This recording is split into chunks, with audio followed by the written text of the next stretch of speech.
यो केटी मान्छेहरू बाहिर जाने भनेपछि रेडी हुन 1 घन्टा लगाउँछ के साथीहरू भन्दै स्वागत छ तपाईहरु सम्पूर्णलाई मेरो मिनी भ्लगमा। हामी दुईजना चाहिँ पोखराको फेवाताल घुम्नका लागि रेडी भयौं। त्यसपछि हामी बुढाबुढी लाग्यौं फेवातालतिर। अनि हामी चाहिँ खुसी हुँदै भिडियो बनाउँदै बुढो अगाडि अगाडि बुढी पछाडि पछाडि फेरि दुईजनै भ्लगर भनेर भन्न मिल्दैन तर बुढीले चाहिँ भर्खर भर्खर स्टार्ट गरेको छ भ्लग बनाउनलाई। सबैजनाले बुढीलाई पनि माया गरिदिनु होला है।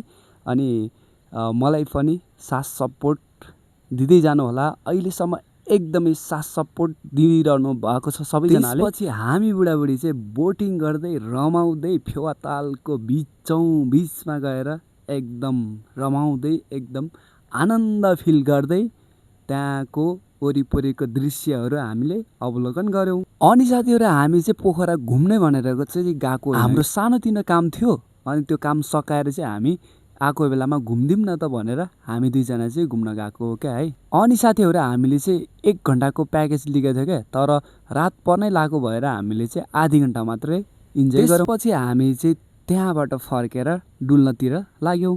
अनि साथीहरु बेलुकामा त्यो पोखरा वाउ क्या दामी थियो क्या है। यस्तो आनन्द भयो थियो त्यहाँ हिँड्न त्यहाँ डुल्न हैन। अनि त्यसपछि हामीले चाहिँ त्यहाँ डुल्दा डुल्दै चटपटहरू पानीपुरीहरू खायौं।